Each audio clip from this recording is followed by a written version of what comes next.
오늘도 우리는 빌레몬서를 생각하게 되는데요. 기억하실지 모르겠지만 이 빌레몬서는 바울이 감옥 안에서 만난 오네시모라는 빌레몬의 종을 주인인 빌레몬과 화해시키려고 하는 이 중재가 담긴 책입니다. 그렇지 않습니까? 기억이 나세요?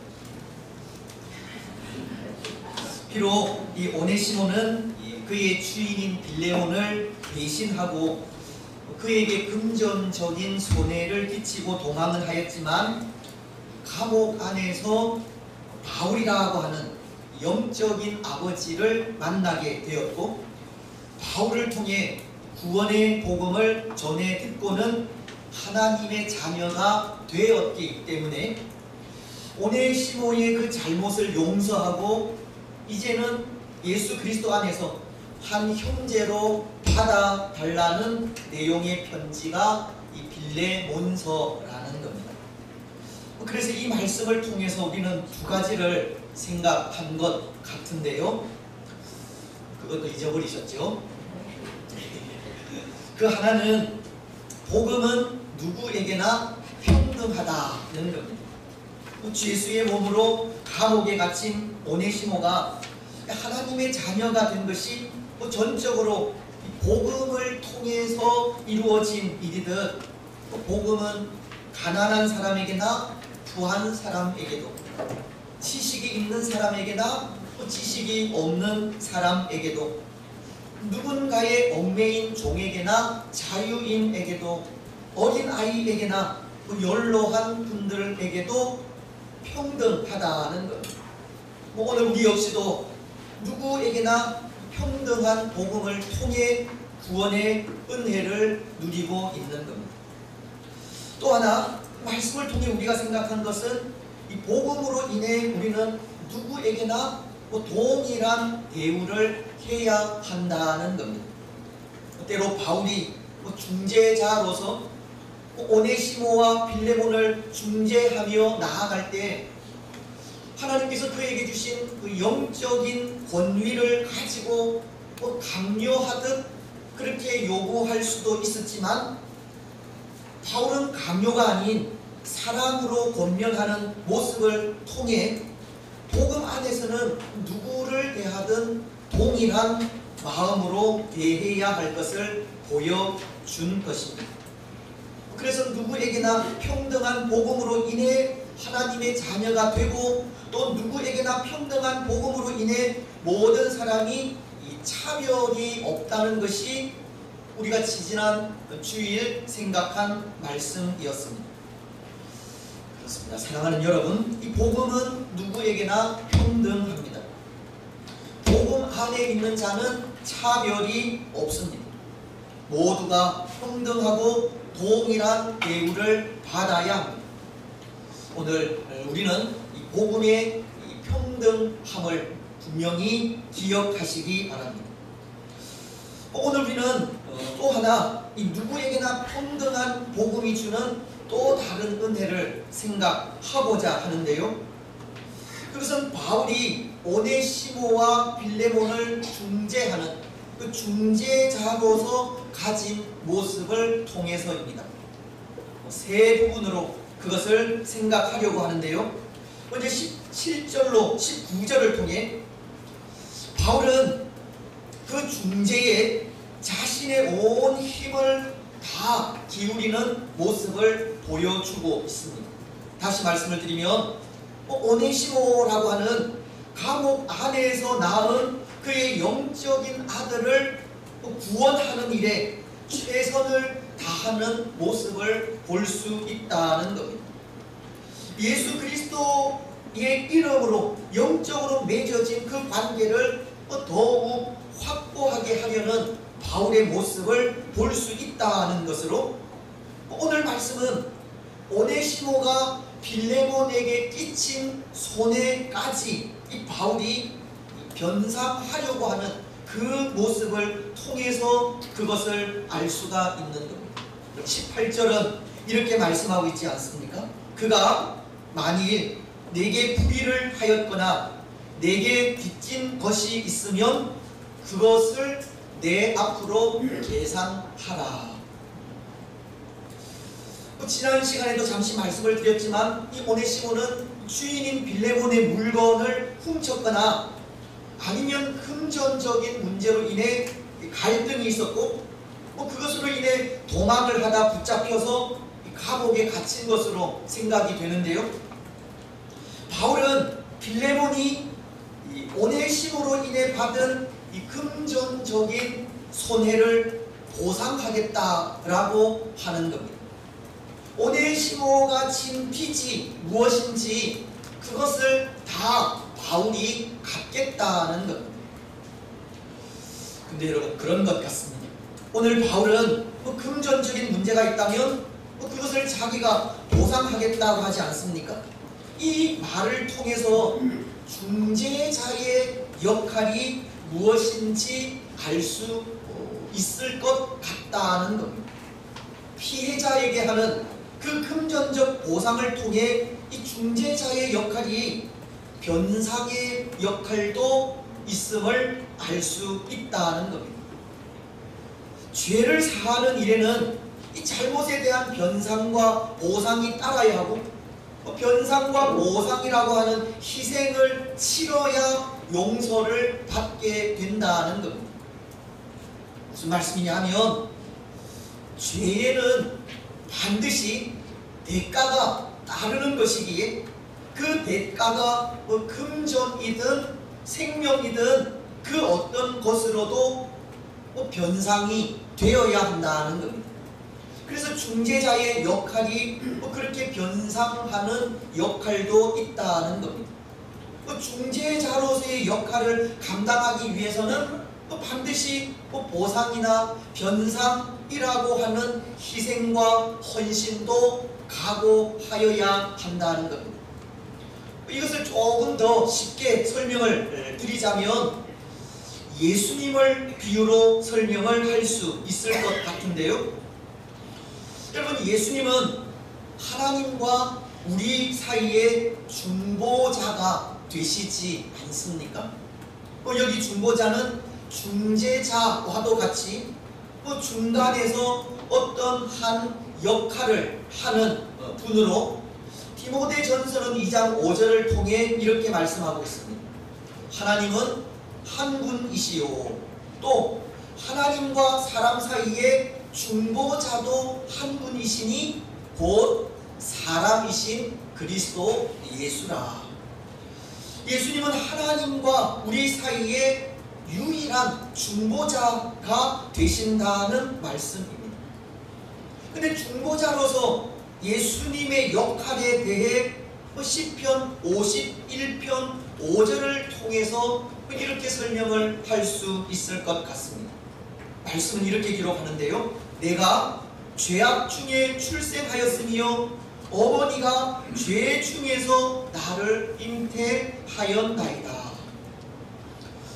오늘 우리는 죄 중에 잉태된 자들로서 죄로 인해서 죽을 수밖에 없고 또 죽은 존재이지만 예수님은 그렇게 죄로 인해 죽은 우리를 살리시기 위해 중보자가 되어 주셨다는 겁니다. 이것은 다시 말씀을 드리면 죄로 인해 하나님과 멀어진 우리 인생을 예수님께서 중재자가 되어 주셔서 화목하게 하셨다라는 뜻으로 그 중재를 통해서 하나님과 멀어지게 된 죄라는 것을 사하여 주셨다는 의미입니다.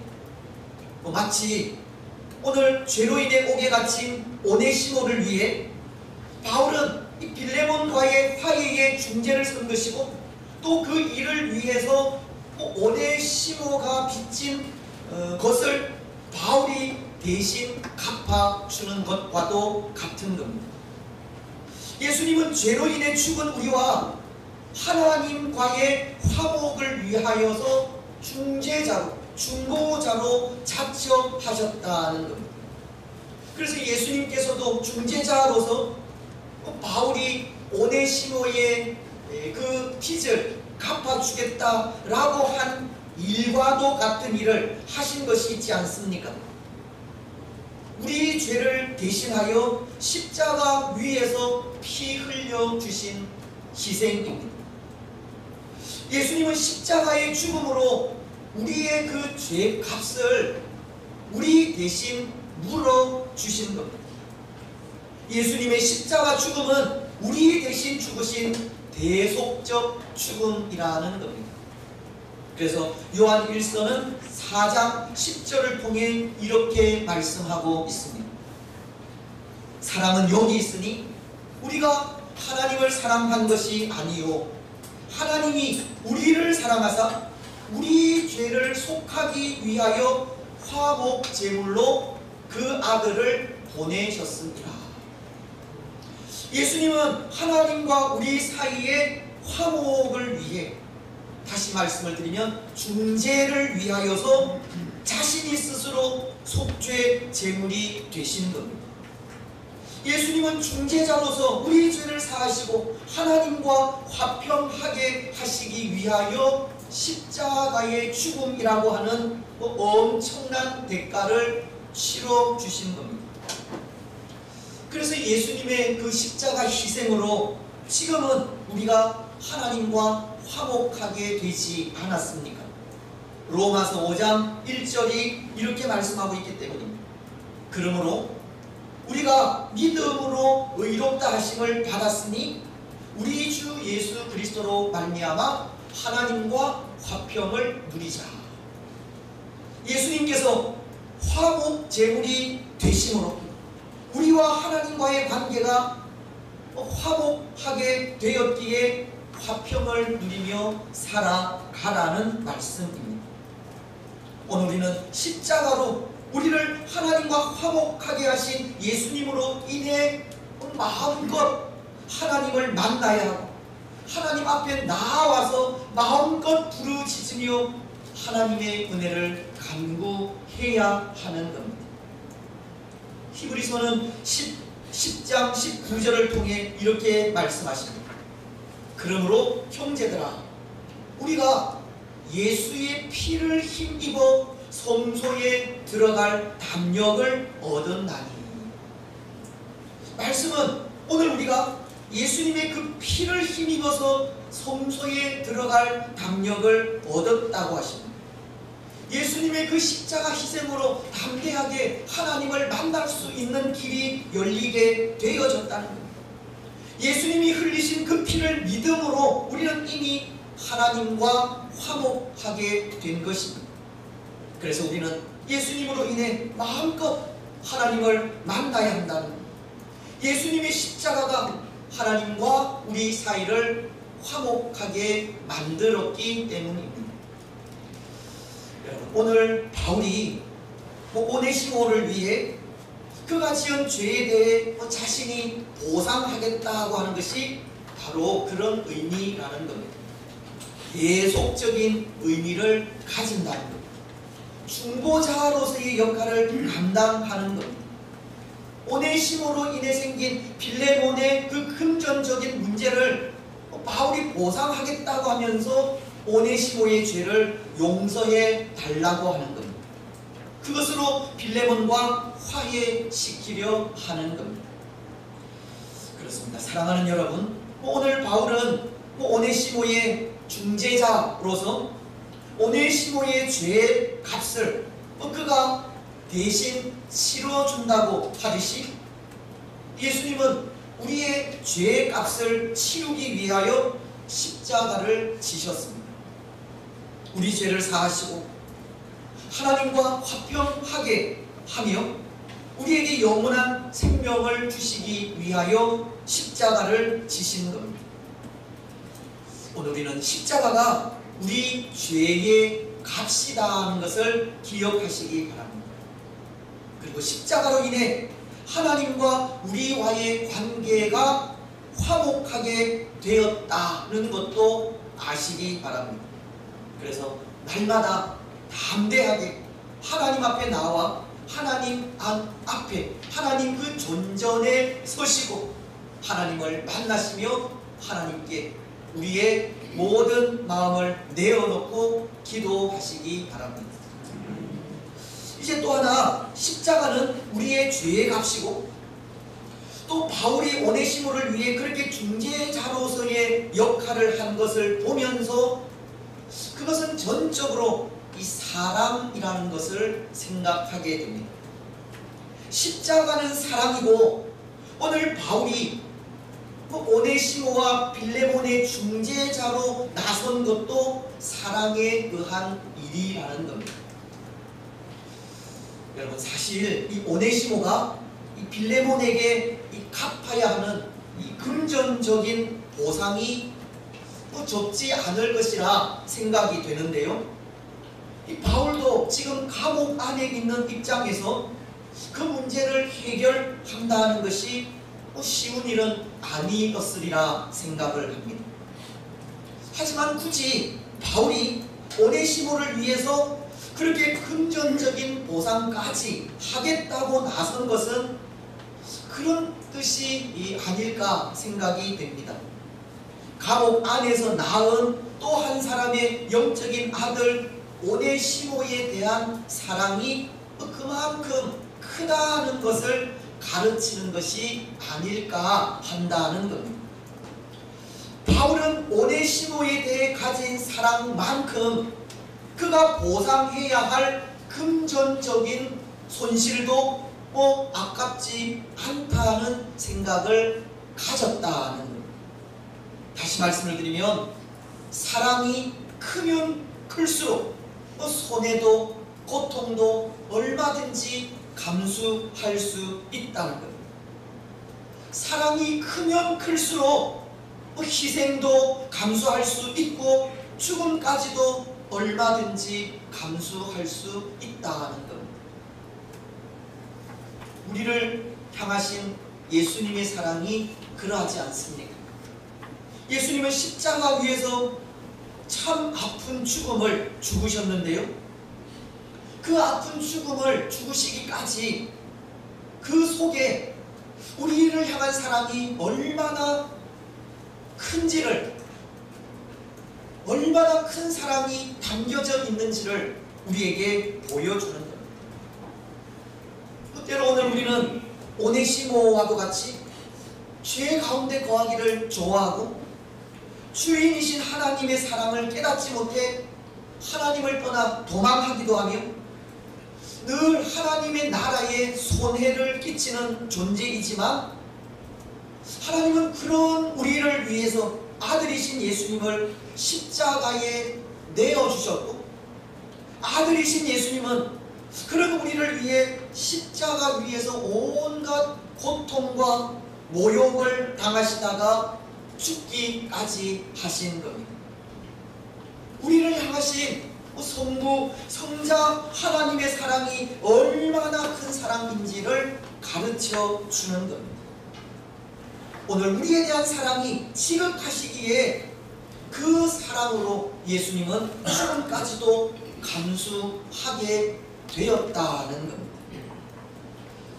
여러분, 우리를 향하신 하나님의 사랑, 예수님의 사랑이 이렇듯 지극합니다. 우리를 살리시기 위해 아들을 죽음에 내어놓기까지 또 자신의 몸을 주시기까지 사랑하셨기 때문입니다. 오늘 그 사랑을 받은 우리는 그 어떤 것으로도 그 크신 사랑을 보답하지 못하고 있지만 그런 우리를 위해 죽음이라고 하는 너무나도 크신 사랑으로 우리를 사랑해 주신 겁니다. 오늘 우리는 하나님의 그 크신 사랑, 예수님의 그 십자가 사랑을 결코 잊어서는 안 됩니다. 말로 다 할 수 없는 그 사랑을 항상 기억해야 하고 그 사랑에 날마다 감사하며 찬양과 경배로 나아가야 합니다. 여러분, 오늘 우리는 우리를 향하신 하나님의 그 크고 놀라우신 사랑을 날마다 살아 숨쉬는 순간마다 되새기며 나아가시기 바랍니다. 되새길 뿐만이 아니라 그 사랑에 항상 감사하시기 바랍니다. 찬양과 경배로 나아가시기 바랍니다. 그리고 그 사랑에 오늘 우리는 무엇으로 보답해야 할지를 진심으로 고민하며 나아갔으면 좋겠습니다. 모르겠습니다. 어쩌면 그 크신 사랑에 우리가 할 수 있는 것은 아무것도 없을지 모릅니다. 하지만 때로 할 수 있는 일이 있다면 그것이 아닐까 생각을 하는데요. 찬송가 294장이 가르치고 있습니다.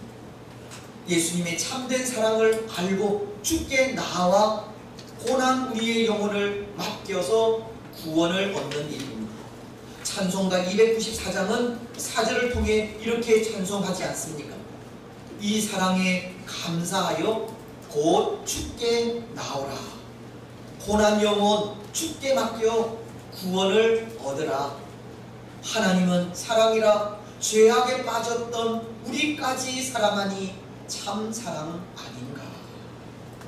하나님께서 그의 외아들을 우리 위해 주시기까지 우리를 사랑하신 그 사랑에 감사하여 날마다 주께로 나아오고 그 주님께 우리의 고난 영혼을 맡겨 구원을 얻으라는 그 사랑 안에 항상 거하라는 것.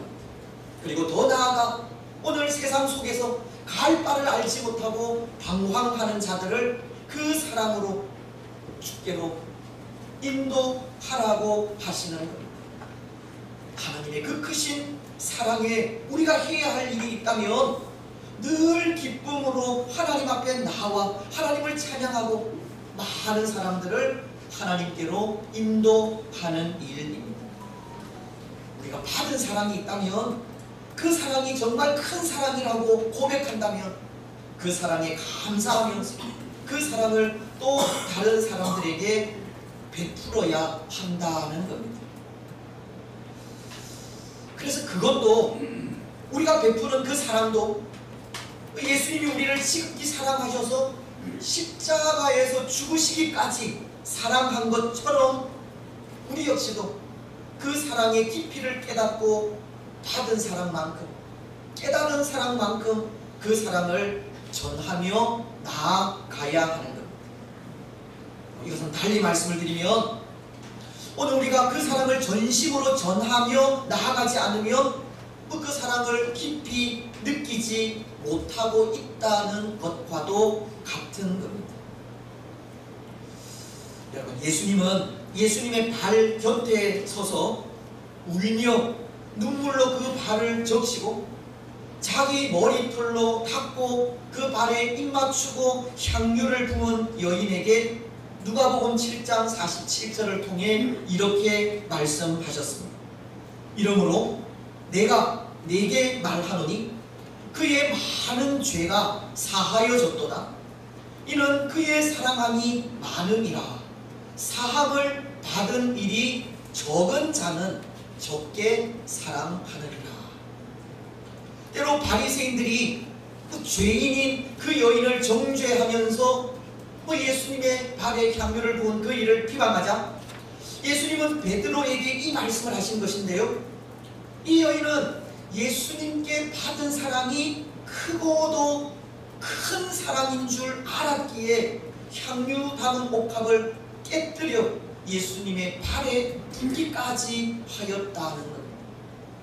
받은 사랑이 크면 클수록 예수님에 대한 사랑, 이웃에 대한 사랑은 커지게 되는 겁니다. 그렇습니다. 사랑하는 여러분, 오늘 우리는 우리가 받은 하나님의 사랑이 얼마나 큰지를 기억하면서 우리가 살아가는 나날들 동안 그 은혜를 잊지 않고 항상 감사하시기 바랍니다. 그 은혜와 사랑에 항상 경배와 찬양의 삶으로 나아가십시오. 또한 그 사랑을 또 다른 사람들에게 전하며 나아갈 때 우리가 받은 사랑만큼 우리가 깨달은 것만큼 그 크기만큼 그 사랑을 전하며 나아가시기 바랍니다. 이제 마지막으로 오늘 바울은 이 중재자로서 자신이 오네시모를 향해 그런 사랑으로 나아가면서 확신하게 된 것이 하나가 있습니다. 자신의 희생과 헌신을 통해 빌레몬과 오네시모가 화목하고 그들이 섬기는 골로새 교회가 화목하게 될 것이라는 확신입니다. 오늘 20절은 이렇게 말씀하고 있습니다. 오 형제여, 나로 주 안에서 너로 말미암아 기쁨을 얻게 하고 내 마음이 그리스도 안에서 평안하게 하라. 바울은 자신의 희생으로 이 빌레몬과 오네시모가 화목을 이룰 때 그것은 자신의 기쁨이자 교회의 기쁨이라고 말하고 있는 겁니다. 누군가를 위한 희생과 사랑은 서로를 화목하게 하고 교회를 평안하게 한다는 겁니다. 사실 이것도 하나님 나라의 진리입니다. 내가 희생하고 헌신함으로 다른 사람이 기쁨을 누리고 화평을 누리는 것이 하나님 나라의 진리라는 겁니다. 나 자신을 내려놓고 낮아지면 하나님이 영광을 받으시고 나 자신의 육신적인 욕심을 내려놓으면 영적으로 부요해지는 겁니다. 하나님을 위하여 우리가 당하는 손해는 분명 하나님의 나라를 이롭게 한다는 겁니다. 이것이 진리입니다. 때로 오늘 우리는 너무 이기주의적인 시대를 살아가고 있고 또 자기중심적인 삶을 사는 시대를 살아가고 있기에 손해보는 것 용납하지 못하기도 하고 낮아지고 내려놓는 것 두려워하기도 하지만 하나님의 나라는 내 것을 내려놓을 때 참된 평안이 오고 하나님의 나라를 위해 손해를 볼 때 부요해지는 것이 진리라는 겁니다. 사랑하는 여러분, 오늘 우리의 사랑과 희생은 우리 서로에게 기쁨을 주고 주의 교회를 하나 되게 하고 화목하게 합니다. 하지만 사랑이 아니라 무관심이나 미움으로 나아가고 그 희생이 아니라 나의 유익만을 바란다면 그것은 기쁨이 아니라 고통이 될 것이고 화목이 아니라 분열이 될 것입니다. 오늘 우리는 우리의 사랑과 희생으로 누군가를 기쁘게 하고 교회를 화목하게 하시기 바랍니다. 우리의 희생과 우리의 헌신으로 교회를 하나 되게 하고 교회를 영적으로 더욱 부요하게 하시기 바랍니다. 이제 말씀을 맺겠습니다. 사랑하는 여러분, 교회는 사랑과 희생으로 하나 되는 공동체입니다. 예수님께서 우리를 위해 희생하시고 십자가를 지심으로 평화가 오고 구원이 오며 영원한 생명을 주셨듯이 또 오늘 바울이 오네시모를 위한 희생이 사람들에게 기쁨을 주고 교회의 화목을 이루었듯이 교회는 성도들의 사랑과 희생으로 하나 되는 공동체입니다. 오늘 우리는 이것을 기억하면서 우리 역시도 희생과 헌신의 삶을 살아가시기 바랍니다. 우리가 받은 만큼 사랑을 전하며 나아가시되 손해보는 것 두려워하지 마시기 바랍니다. 그래서 그 삶을 통해서 주의 성도들을 기쁘게 하고 교회 공동체를 더욱 화목하게 하는 복된 주의 성도들이 되시기를 주님의 이름으로 축복합니다.